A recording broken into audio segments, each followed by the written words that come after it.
Vamos a iniciar nuestra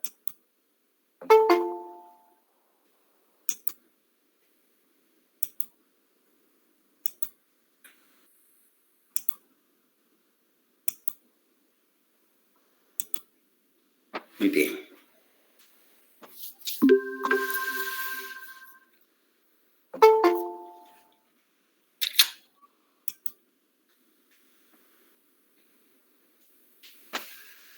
Muy bien, buenas tardes tengan todos y todas.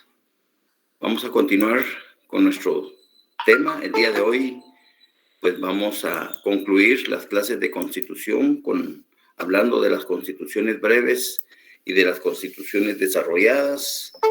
Vamos a ver por qué nuestra Constitución, qué elementos extrínsecos tiene, y posteriormente iniciamos de una vez el día de hoy. Vamos a iniciar el tema de la defensa de la Constitución, que ya a estas alturas, pues, todos deben de tener su copia impresa, ¿verdad? Así es de que vamos a... Si revisaron ustedes su Classroom, se les remitió ya el laboratorio número 12, que abarca, no lo que quisiéramos, pero elementos breves, sencillos, que tienen que conocer ustedes. Francisca Roselinda, buenas tardes, de la Ley Orgánica de la Contraloría General de Cuentas, es decir, aspectos generales, pues, porque ustedes van a llevar un curso de tributario, de derecho financiero, y entonces ustedes, pues, tendrán la oportunidad de lucirse, pero por lo menos ya llevan algunos insumos que les servirá en toda la carrera y en toda la vida profesional. Así es de que su laboratorio número 12 ya se les hizo llegar, pues apenas lo sacamos 30 preguntitas para que ustedes... Bradley, Michelle, buenas tardes, gusto de saludarte, para que ustedes pues tengan la oportunidad de irlas trabajando. Me parece que ya estamos llegando casi al final de nuestro objetivo. Así es de que tengo un par de leyes por ahí que también sería interesante que tuviesen, o por lo menos que se dieran cuenta ustedes de que existen, ¿ya? Así es de que vamos a ver. Pero ya al día de hoy llevamos ya 12 laboratorios, de los cuales los primeros 6, por supuesto, no van a ser evaluados porque ya fueron evaluados en este primer parcial, pero en el segundo, pues, continuaremos con el 7, el 8, el 9, el 10, el 11, el 12 y la comprobación de lectura. Veamos ahí, todavía no he hecho la sumatoria de cuántas preguntas van en este momentito. Bien. Siempre sigamos, y los invito a que sigan con su mismo ritmo de trabajo. Yo pienso de que el día viernes les diré si llegamos solo a 13 o a 14 laboratorios. Eso, el día viernes se los hago saber. Y ya de una vez el día viernes, con la antelación debida, les digo cuáles son los laboratorios objeto de evaluación del segundo parcial. Aunque nosotros, insisto, En nuestro desarrollo vamos ahí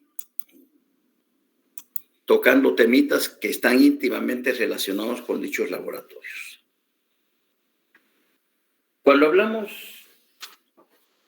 de constituciones breves, realmente hay pocos países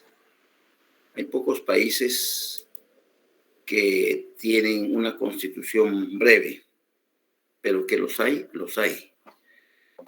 Una constitución, ya hablamos de las constituciones rígidas, ya hablamos de las constituciones flexibles, ya hablamos de las constituciones escritas y de las no escritas, y hoy pues vamos a hablar de las constituciones breves o sumarias, como muchos autores también le denominan, constituciones sumarias. ¿Por qué? Porque esas constituciones tienen única y exclusivamente las dos partes. La parte dogmática y la parte orgánica. Punto. En otras palabras, únicamente contienen cómo están regulados los derechos humanos y la forma de organización del Estado. Así de sencillo. Así de fácil. No hay pierde.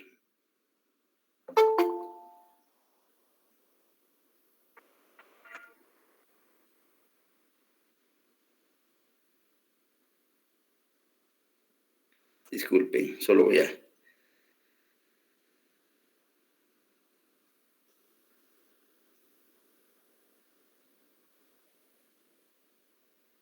Ahí estamos. Entonces, eso es lo que es una constitución breve, ¿ya? Entonces, ¿qué es una constitución breve? De acuerdo a las reglas de la convivencia, es decir, una forma de pacto político y social, se llama así porque integra, establece, organiza y constituye la norma que rige la sociedad de un país. ¿Cuáles son los tipos de constitución? Y entonces, ustedes encuentran ahí constituciones consuetudinarias, escritas, tipos de constitución, y se van abriendo en el ejemplo de Google, ¿verdad? Pero una constitución breve, simple y sencillamente, es aquella que se compone de dos partes, la parte orgánica y la parte dogmática. O en otras palabras más sencillas, una constitución breve es aquella que regula los derechos humanos, tanto individuales como sociales, como la forma como está estructurado el Estado. Ahí no hay problema, no hay pierde, no hay mucho equívoco en su interpretación porque es una constitución sumaria. Contiene única y exclusivamente lo dogmático y lo orgánico. Hasta ahí. Mientras que las constituciones desarrolladas, como la nuestra constitución, de acuerdo a sus elementos extrínsecos, aparte de que es una constitución formal, porque está en la supraestructura de la sociedad, es escrita porque está redactada en un solo documento, es rígida, porque para reformarla se necesita cumplir con una serie de requisitos y es desarrollada, porque contiene otras materias que no son de índole propiamente constitucional, pero que sin embargo los diputados a la constituyente lo consideraron pertinente y por esa razón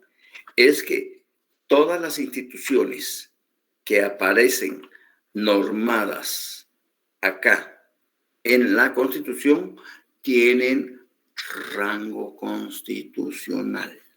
No debió de haber sido así, pero tendríamos que haber conocido cuál fue la razón por la cual los constituyentes dispusieron que temas como, por ejemplo, la estructura y organización del Estado, que comienza en el artículo 223, el régimen administrativo, el régimen de control y fiscalización, el régimen financiero, el ejército, el Ministerio Público, la Procuraduría General de la Nación, el régimen municipal.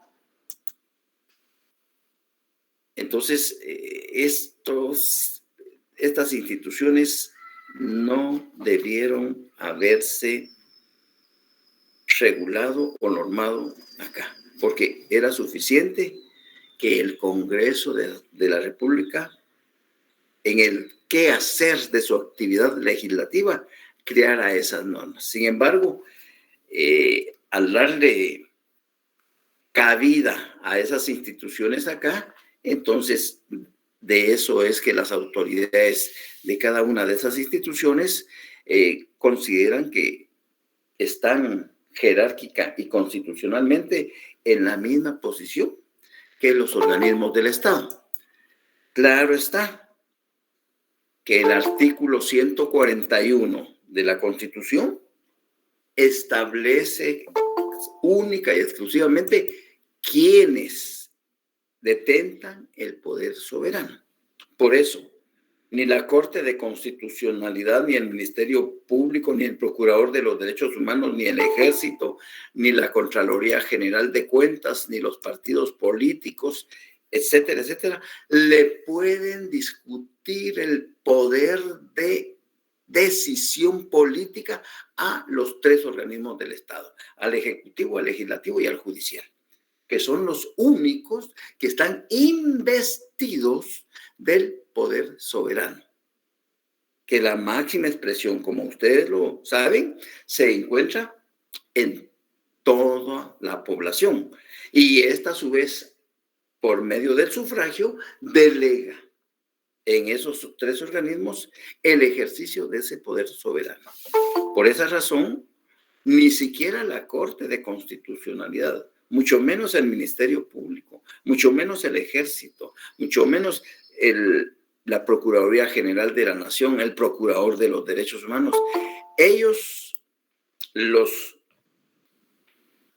incorporaron a la Constitución, pero para que cumplan una misión específica, la cual, si bien es cierto, es regida por la norma constitucional, a través de su ley orgánica, desarrollan el quehacer de cada una de esas instituciones que les he mencionado.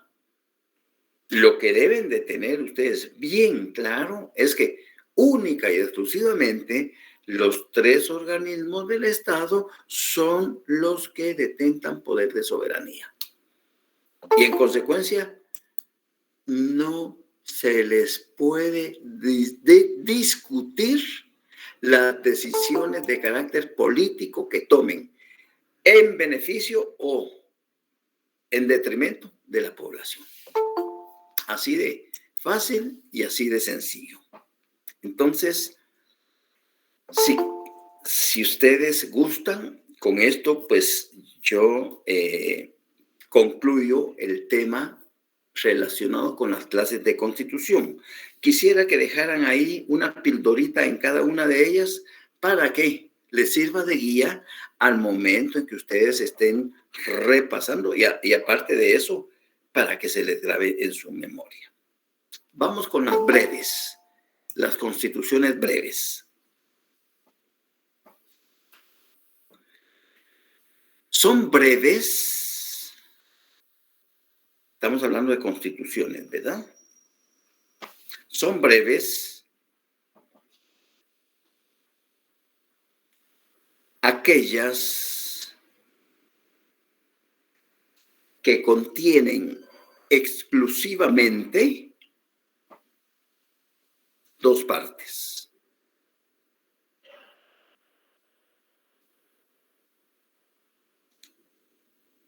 La dogmática y la orgánica. Esa es una definición sumaria. Son breves aquellas que contienen exclusivamente dos partes, la dogmática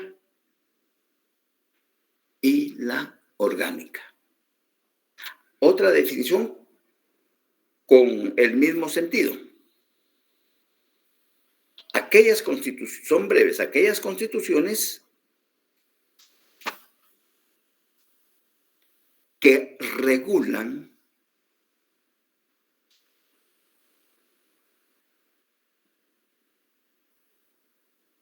los derechos fundamentales del hombre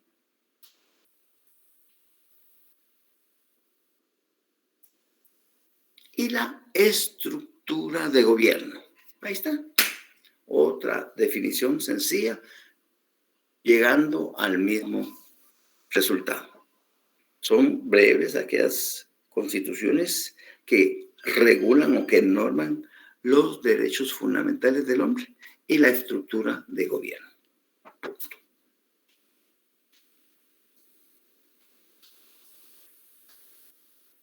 Vamos con las constituciones desarrolladas.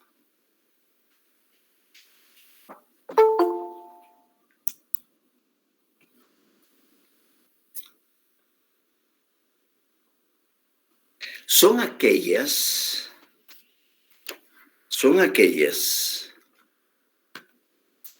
que, además,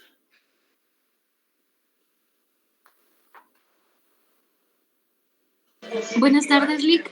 Hola, Francisca Roselinda. Discúlpeme, quedé atrás con el inicio de la segunda. ¿Me podría ayudar? Gracias. Con mucho gusto. Intenten escribirlas ustedes con sus palabras porque están fáciles. La segunda definición de las constituciones breves dije que son aquellas... Lick. ¿Mande? No, es con la desarrollada, es que no logré anotar el principio. Correcto. Voy. Gracias. Correcto. Con la desarrollada todavía no hemos concluido. Gracias, Silvana, por el apoyo. Con la desarrollada no hemos todavía estaba armándola.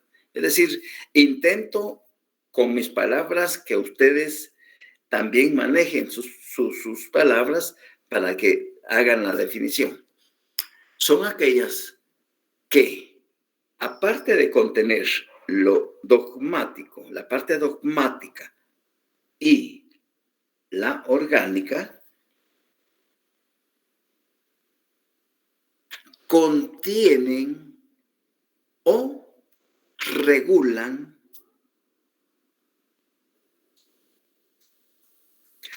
otras materias que no son de índole constitucional.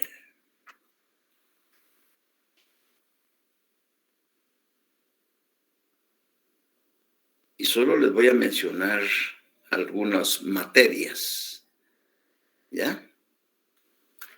Solo porque el régimen de control y fiscalización, por decir algo, ¿verdad? El régimen financiero, el ejército,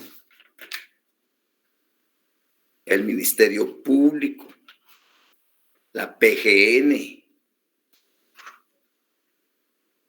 solo por decirles, ¿ya? Algunas, el Procurador de los Derechos Humanos, etcétera, etcétera. Eso es solo para que ustedes no se pierdan. Y entonces, de ahí nos desprendemos que nuestra Constitución, la Constitución de Guatemala, dentro de sus elementos extrínsecos, fuera de, nuestra Constitución tiene características especiales. Primero, que es escrita, porque está en un solo documento, que es rígida, porque ya ustedes al escuchar la palabra rigidez ya saben que es un mecanismo dificultoso para reformar la norma constitucional, y es desarrollada, porque dentro de su unicidad dentro de su contenido, dentro de lo normado, hay instituciones que no tienen jerarquía constitucional, pero que sin embargo el constituyente le dio, al citarlas dentro de la Constitución, esa jerarquía constitucional, como a la Contraloría de Cuentas, ¿verdad? Como al Ministerio Público, como al Ejército, ¿ya? Como al Procurador de los Derechos Humanos, etcétera, etcétera. ¿Estamos bien ahí? ¿Se comprendió? Sí, licenciado, gracias. Para servirte. Muy bien.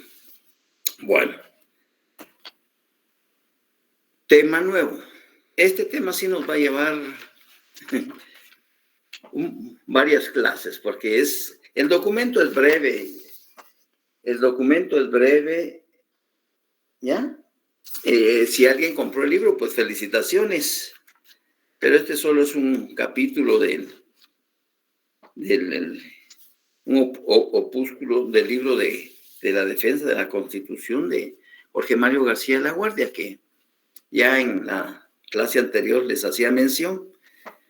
Entonces, pregunto, ¿ya lo tienen impreso? ¿Ya lo tienen en su escritorio?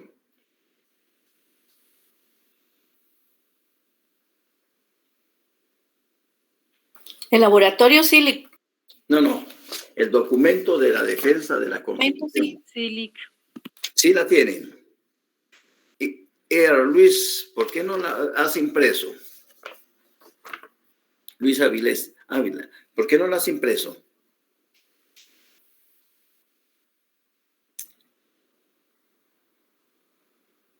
Es importante, por favor,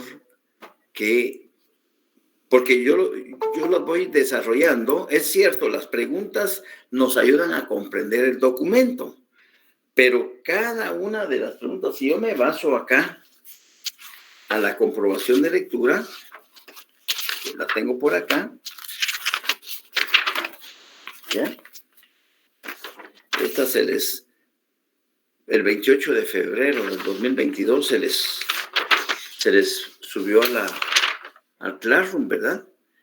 Entonces, en las instrucciones dice, traslade a su texto paralelo las siguientes preguntas. Puede auxiliarse también de la Constitución Política de la República de Guatemala, porque estamos hablando de derecho constitucional y todo lo que vamos a desarrollar acá y en la comprobación está íntimamente relacionado con los 281 artículos de nuestra Constitución. Entonces, tal como dice la comprobación, dejando antecedentes que podrían llevarse a Grecia y Roma, la idea de la Constitución se inicia bueno, no nos vamos a regresar al periodo de los griegos ni de los romanos siquiera. Nos vamos a la modernidad, es decir, nos vamos cuando ya surge ese documento denominado Constitución que inicialmente, antes de que en Europa surgiera la Constitución de Francia en 1789, ya en América ya se había firmado la Constitución de los Estados Unidos.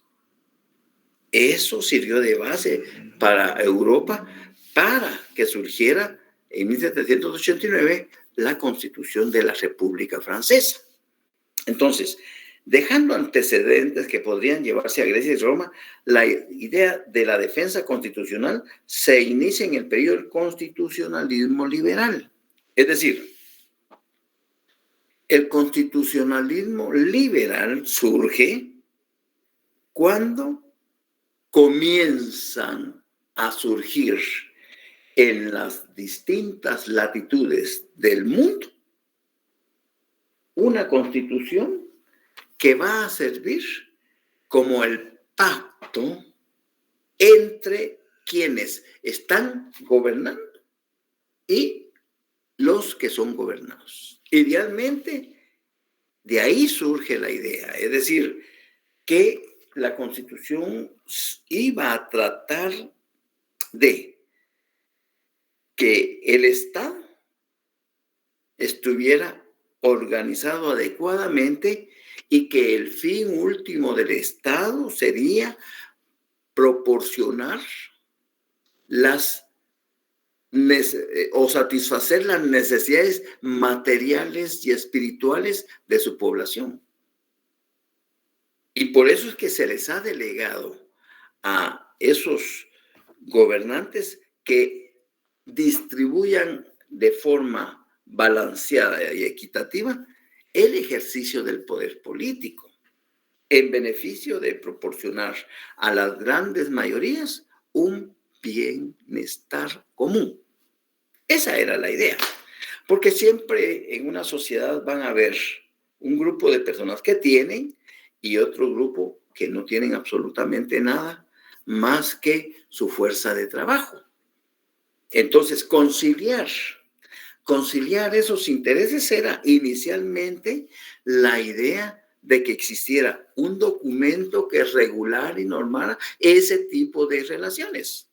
Y por eso se hablaba de la igualdad, por eso se hablaba de la fraternidad, por eso se hablaba de principios que fueran el común denominador tanto para los poderosos, los que económica y políticamente poseían riqueza, como los que no. Desafortunadamente, desde el principio se los dije, la Constitución de Guatemala, como la Constitución de la mayor parte de los estados del mundo, responde a intereses de clase económicamente dominante. Ustedes saben que, por ejemplo, los hijos de Castro, los hijos de Chávez, los hijos de Ortega, que son dictadores, pues esos son hijos de papi que amasan, los hijos de Biden amasan fortunas, pero así, impensables. Quiere decir que se han empoderado del poder para hacer toda clase de transacciones a costa del demérito de las grandes poderes. Vean el problema que se está dando ahorita y que acá en Guatemala también no se puede excluir. Desafortunadamente, hay una compañía suiza, que está llevándose el níquel las 24 horas del día, allá en el store,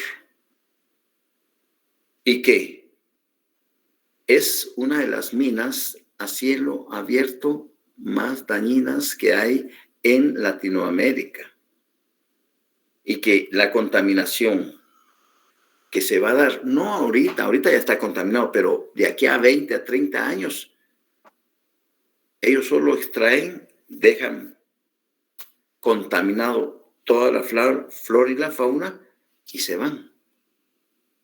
Y cada vez que los pobladores intentan que se lleve a una consulta para que la población indique si está o no está de acuerdo, lo que hacen los gobernantes y las autoridades es mandar al ejército, mandar a la Policía Nacional y acallar a toda esa. ¿Y quién defiende a esa pobre gente? Nadie. Entonces, lo mismo está sucediendo en otras latitudes, ¿verdad? Exactamente lo mismo. Si la idea era que iba a existir una constitución para proporcionar el bienestar común. Y yo no estoy descubriendo el agua azucarada ni nada. Si nos vamos al artículo 1 y 2, protección a la persona, artículo 1. El Estado de Guatemala ¿Qué es el Estado de Guatemala? Legislativo, ejecutivo y judicial. El Estado de Guatemala se organiza para proteger a la persona y a la familia. Su fin supremo es la realización del bien común. ¿Qué es el bien común? La satisfacción de las necesidades materiales y espirituales de vida de todos los guatemaltecos. Pero estamos carentes de educación, de agua potable, de salud, de medicamentos, de energía eléctrica, de inseguridad. O sea, híjole, no alcanza para estar haciendo señalamiento de cómo el Estado ha dejado de cumplir ese bien común. Nosotros, digo nosotros los que estamos conectados en este momento, a Dios gracias, tenemos un salario, la mayoría que trabajamos, y con eso cubrimos las mínimas necesidades materiales de vida. Porque con ese negociazo que se hizo entre Rusia y Ucrania, apoyado por todo el mundo, se elevó el precio del petróleo y por ende sus derivados, la gasolina. Al extremo que si sube la gasolina, todos los precios se disparan. Y tienen razón. Las pobres señoras que están echando sus tortillas, antes eran a 5 por 1, ahora ya van a 3 por 1. Si sigue subiendo, van a hacer 2 tortillas por 1 quetzal. El pan, o sea, ¿qué es lo que come nuestra gente? Si es que tiene la oportunidad de comer 2 veces al día, tortillas y frijoles, o pan y frijoles. Porque la canasta básica, de verdad que se disparó. ¿Y quién hace algo? Ninguno, nadie. Pero y ahí está la Diaco. Sí, pero la Diaco no hace nada. Es que ese es el problema. Vaya, nosotros que gracias a Dios tenemos un empleo, y los que no tienen empleo, ¿qué pasa? ¿Qué pasa? Y tienen familia y tienen hijos y están alquilando. Hay padres de familia que no tienen, porque no hay un transporte seguro acá y el transporte público de buses no llega a todos lados. Entonces caminan sus 3, 4, 5 kilómetros. ¿Y quién les da una manita a ellos? Exponiéndose aparte de los rigores del tiempo, a que lo poco que puedan llevar sean por los ladrones, ¿verdad? Asaltados, se ponen su vida. Entonces, no hay una preocupación gubernamental por parte de las autoridades. Sin embargo, cada discurso que el presidente indica, para él todos estamos bien. Por supuesto, porque sus alimentos no le faltan, ¿ya? Y aparte de su salario, y aparte de las comisiones, y aparte de muchas cosas.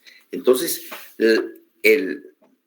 la Revolución Francesa fue ese movimiento que culminó con el nacimiento de la República. Entonces, el constitucionalismo es ese movimiento ideológico, jurídico, político, o sea, supraestructuralmente fue un movimiento que se trasladó a todos los países del mundo.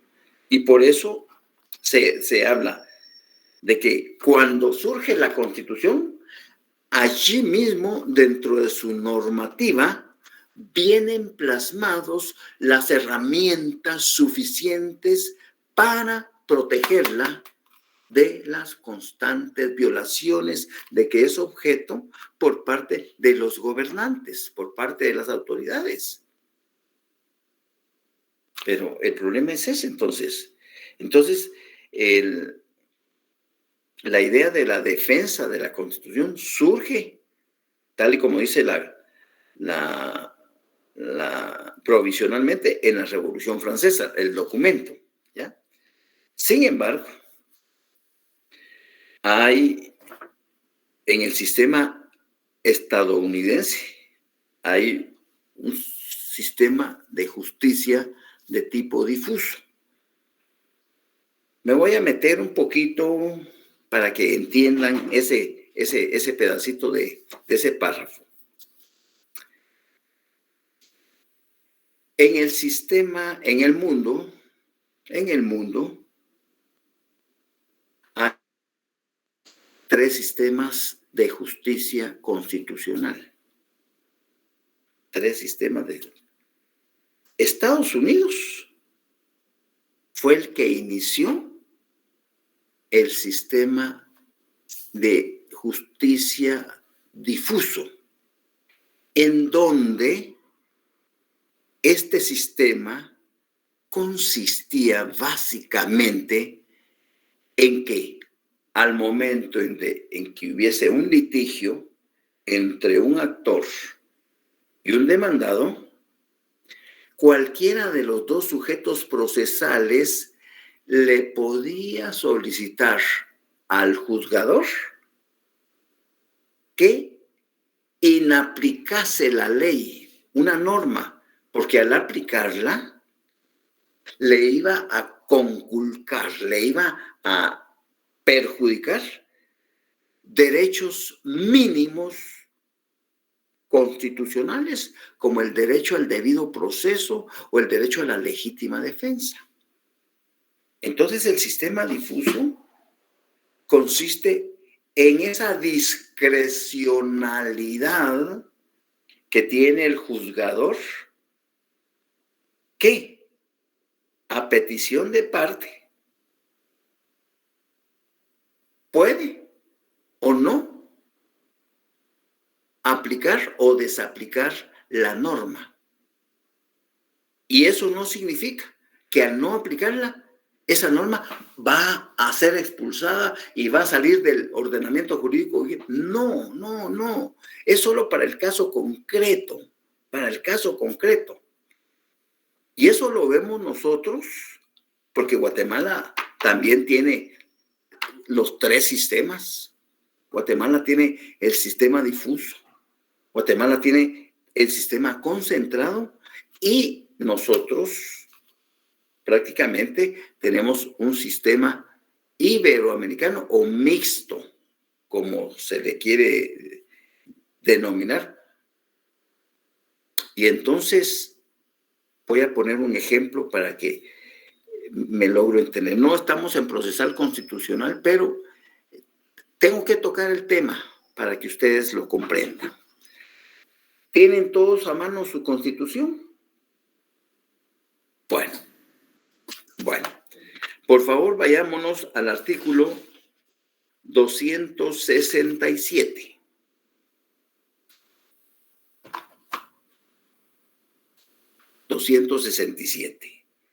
¿Alguien que me haga el favor de leerlo?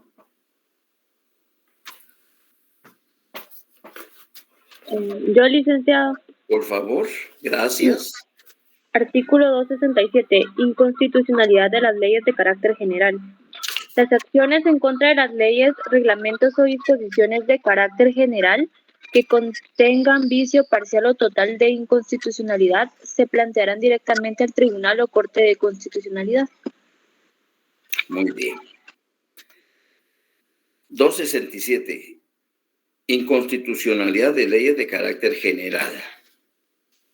Las acciones en contra de... Fíjese, las acciones en contra de leyes, reglamentos o disposiciones de carácter general que contengan vicio parcial o total de inconstitucionalidad se plantearán directamente ante el Tribunal de la Corte de Constitucionalidad. Ahí, ese tribunal ejerce una justicia constitucional concentrada. Una justicia constitucional concentrada, porque es el órgano específico designado por la Constitución para que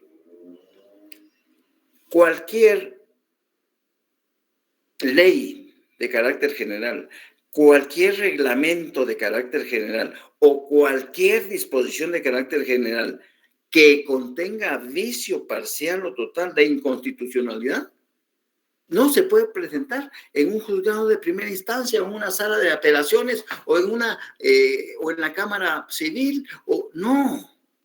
Se va directamente esa acción. Acción es el derecho que tengo como ciudadano de acudir ante el órgano jurisdiccional en demanda de justicia. Esa es mi acción, mi derecho. Entonces, las acciones, es decir, cuando habla de las acciones en plural, se está refiriendo a toda la población en general. Y entonces dice, las acciones en contra de leyes. ¿Quiénes emiten las leyes de carácter general? Pregunta. El Congreso. El Congreso de la República. ¿Quiénes emiten los reglamentos de carácter general? Pregunto.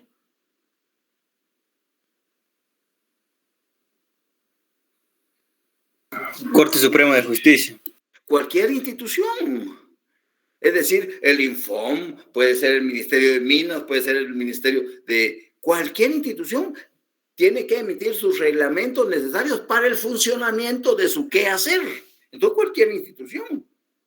Así como la Policía Nacional la Policía Nacional Civil tiene su dependencia de tránsito y emitió el reglamento de tránsito. Entonces, cualquier institución, para normar la forma como los vehículos deben de tener las características, los pilotos, etcétera, etcétera. O sea, es toda una estructura. Entonces, cualquier institución emite cualquier reglamento. El RENAP, ¿cómo no?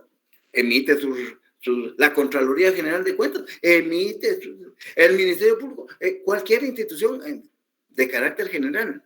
Pero si son contrarias a la Constitución, entonces cualquiera que se sienta afectado por una disposición reglamentaria de carácter general emitida por X institución, la va a plantear su acción directamente al órgano concentrado que se denomina Corte de Constitucionalidad. ¿Por qué?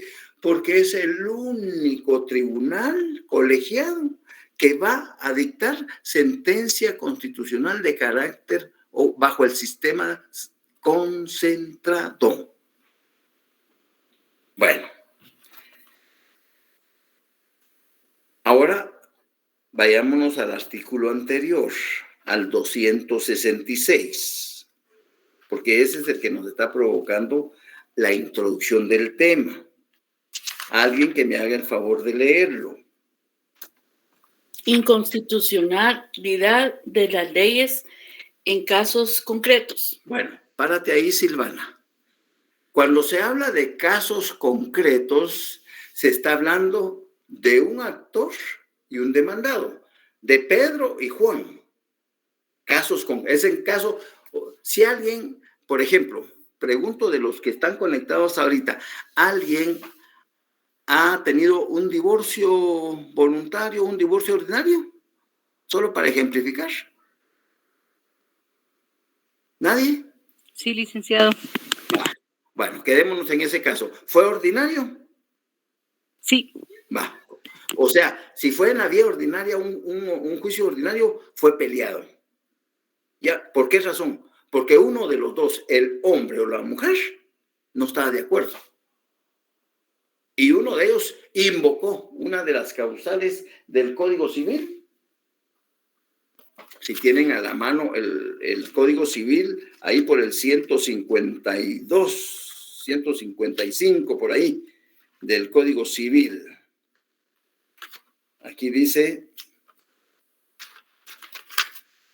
de la separación, artículo 155, causas. Son causas comunes. Comunes es para el hombre o para la mujer, para obtener la separación o el divorcio. Uno, la infidelidad de cualquiera de los cónyuges. Señores, esa causal jamás se puede probar. Jamás se puede probar esa causal. 2, los malos tratamientos de obras. Las riñas y disputas, esa sí se puede probar. Que el hombre es un maltratador y todo, y ella se va al hospital. ¿Y quién le hizo? ¿Quién la golpeó? Es mi marido. Llega la policía, levanta, le toman fotos, la mandan al INACIF. Ahí está documentada ese maltrato. Entonces, se invoca esa causal.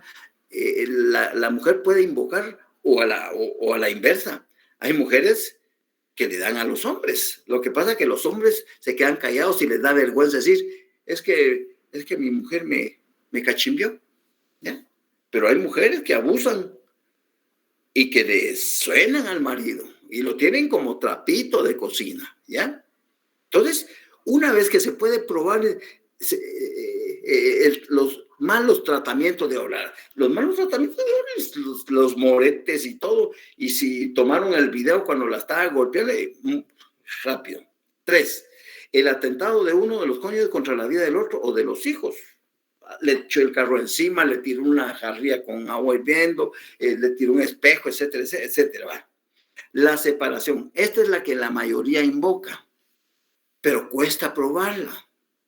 La separación o abandonos voluntarios de la casa conyugal o la ausencia inmotivada por más de un año. Ya no te aguanto y me voy. Y se va la mujer. Y los 2 niños que le quedaron al hombre, el varón se los dejó a su mamá y él se fue a los Estados Unidos. Ya lleva 15, ya lleva 20 años, ya lleva 30 años. Como pudo la abuelita, que no tenía por qué sacar adelante a esas criaturas, se dedicó en cuerpo y alma. Imagínense cómo esos niños crecen con ese resentimiento y esa cólera, y ahora resulta que allá pues ya la mujer hizo vida acá, él hizo vida allá, se olvidaron de los patojos, pero ahora quieren divorciarse. Y como la creencia que se tiene, es que mire, ya llevamos más de 30 años de estar separados, entonces eso sale rápido. No, señor, no, señor. Para el juez, lo que mande la certificación de divorcio, y usted se casó en 1985, y aquí atrás, en las observaciones, no hay ninguna anotación de que usted esté divorciado. El vínculo civil sigue vigente, pero ya llevo 30 años. Demuéstrenmelo. Es que lo que hace nuestra pobre gente por cultura. Se van a los Estados Unidos de mojados, allá están 30, 40 años y no se animan a arreglar su situación jurídica. Y siempre son indocumentados. Y no se pueden regresar porque ya no los aceptan. Pero quieren divorciarse porque allá ya la mujer que tiene allá hijos allá, ya le exige que se case. Pero ¿cómo probar que usted? Pero es que mire, yo todavía tengo el pasaje, porque ya no me regresé. En aquel entonces yo me vine, me dieron visa para 10 años, me vine y me quedé. Y aquí guardo el pasaje. Bueno, pero ¿eso qué demuestra? Es decir, tenemos que probarle al juez la separación o el abandono. ¿Se fue legal? Sí, yo salí por... Bueno, ahí me parece que podemos, si es que hace 30 años llevaban registros en el Instituto de Migración, podemos solicitar un movimiento migratorio. Porque ahí dice el vuelo en que usted salió, la hora en que usted, y con el destino a dónde. Entonces, una certidumbre de eso puede probarse. Y como en la misma certificación de movimiento migratorio, se puede decir si ha venido, cuántas veces, y va a decir que solo salió, pero no tiene ingreso. Ese podría ser una presunción. Eso podría, presunción. ¿Sabe qué? Haga una declaración jurada allá, en el estado donde usted está, en Los Ángeles. Vaya con un notario guatemalteco y haga una declaración jurada. Y demuestre documentos que usted, tal vez logramos convencer al juez. Entonces, caso concreto. Disculpa, Silvana, pero quería que les quedara claro cuando es la inconstitucionalidad de leyes en casos concretos, es decir, afecta al actor y a un demandado. ¿Estamos bien? Ahora sí, léemelo, por favor. Artículo 266. Inconstitucionalidad de las leyes en casos concretos. En casos concretos, en todo proceso de cualquier competencia o jurisdicción. Ahí párate. En todo proceso, imagínense, de cualquier competencia. Materia civil, materia penal, materia laboral, materia de familia, materia de cuentas, materia de... ¿ya? En cualquier instancia. Acá en Guatemala hay 2 instancias, primera instancia y segunda instancia. ¿Ya? Y en casación, antes de dictarte sentencia. Ahora sí, ya no te interrumpo, perdón por la interrupción. Comienza, no te preocupes. Bueno, en casos concretos, en todo proceso de cualquier competencia o jurisdicción, en cualquier instancia y en casación y hasta antes de dictarse sentencia, las partes podrán plantear como acción, excepción o incidente la inconstitucionalidad total o parcial de una ley. El tribunal deberá pronunciarse al respecto. Muy bien. En ese caso concreto que nos señaló la compañerita de un juicio ordinario, supongamos de que hubo una sentencia en primer grado, en primera instancia, el que no estuvo de acuerdo apeló dentro de los 3 días, subieron el expediente a la sala competente que tenía jurisdicción sobre el juzgado de primera instancia, y esa sala, al dictar su fallo, confirma el fallo de primera instancia. El cuate no está de acuerdo, pero hay casación. Se va a casación. ¿Ya? Y aún antes de dictarse sentencia, el recurso de casación es un recurso de carácter extraordinario. Es un recurso de carácter extraordinario. Y hasta antes de dictarse sentencia. Entonces, viene cualquiera de los 2 sujetos y le dice al juzgador, al tribunal, honorables magistrados o señor juez, no me aplique los artículos tales y tales, porque al aplicarlo usted va a atentar en contra de mis derechos. Y el juez, al estudiarlos, la petición, pues sí, tienes razón, si yo aplico estos artículos, la dejo en desventaja, le lesiono su debido proceso y su derecho a la legítima defensa, y el juez, con buen criterio, no aplica. Esa es una inconstitucionalidad de un sistema de justicia difuso, en donde el juez tiene la facultad de aplicar o no la norma, tratando de mantener el debido proceso y garantizar el derecho a la legítima defensa. Sistema difuso, que también acá se aplica en Guatemala, también se aplica. Ya vimos el concentrado del 267 y ya les puse el ejemplo de Ana. Yo sé que ahorita estamos en tercer semestre, ustedes se van a quedar, pero no se preocupen, eso no es esencial para saberlo. Solo quería hacerles la introducción de lo que es la defensa de la Constitución. Necesito que todos impriman, por favor, su documento, porque ya para el viernes debe de estar leído. Entonces, dándole respuesta a las 2 primeras cuestionamientos, dejando antecedentes que podrían llevarse a Grecia y Roma, la idea de la defensa constitucional se inicia en la Revolución Francesa, cuyo centro puede fijarse provisionalmente en, por supuesto que va a ser Francia, ¿verdad? ¿Y cuáles son los antecedentes más próximos relacionados con la defensa de la Constitución? Eso ya les queda a ustedes de tarea, leerlos para yo ampliarles su conocimiento. Por hoy, aquí nos quedamos. ¿Hay dudas? ¿Hay preguntas? Ustedes me dicen.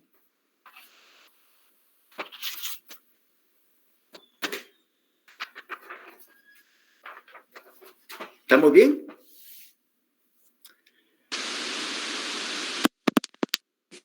Licenciado, ¿usted me podría ayudar con la pregunta 30 del laboratorio 8, por favor?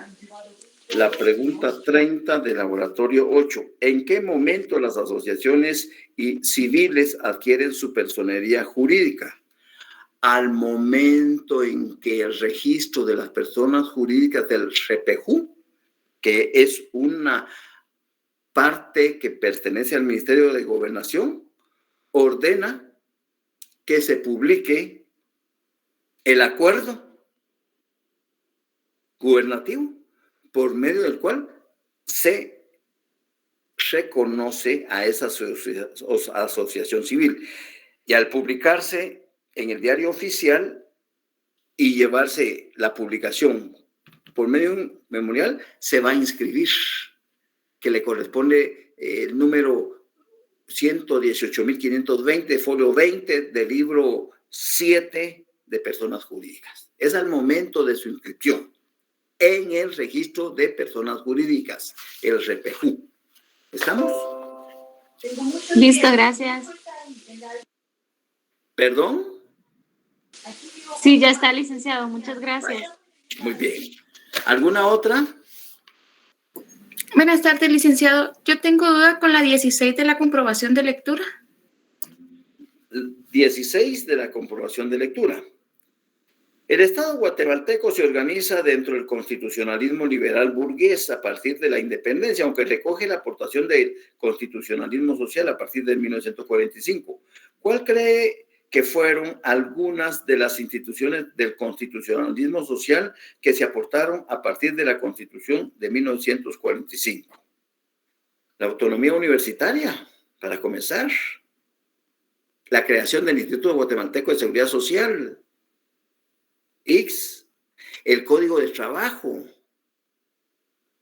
Esos fueron logros realmente de avanzada en aquel entonces, que venían a beneficiar a las grandes mayorías. ¿Estamos? Gracias, licenciado. Vaya. Buenas tardes, licenciado. Buenas tardes, Jacqueline. Disculpe, yo tengo duda con la pregunta número 3 y 25 de la comprobación de lectura. 3 y 25. Bueno, la 3 la vamos a dejar para el viernes porque tienes que leer tu comprobación. Ahí están las respuestas. Y la 25, ¿en qué consiste la interpelación ministerial? Bueno, te voy a dejar la tarea no solo a ti, sino a todos, porque así me van ayudando ustedes a la comprensión. Te vas al artículo 166 de la Constitución, interpelaciones a ministros. Te lees el 166 y el 167 y en su momento yo les voy a aclarar porque es que este tema de la defensa son todas esas herramientas políticas, económicas, sociales y de técnica jurídica que están plasmadas en la Constitución y que sirven para decirle a los gobernantes, alto, a los titulares, momento, usted respete la norma constitucional, porque nadie es superior a la ley. Eso es la defensa de la Constitución. ¿Estamos ahí? ¿Jacqueline? Sí, licenciado, gracias. Bueno, un abrazo. Nos vemos el día viernes si Dios nos presta la vida. Que tengan una feliz tarde. Gracias, licenciado. Licenciado, feliz tarde. Feliz tarde, licenciado.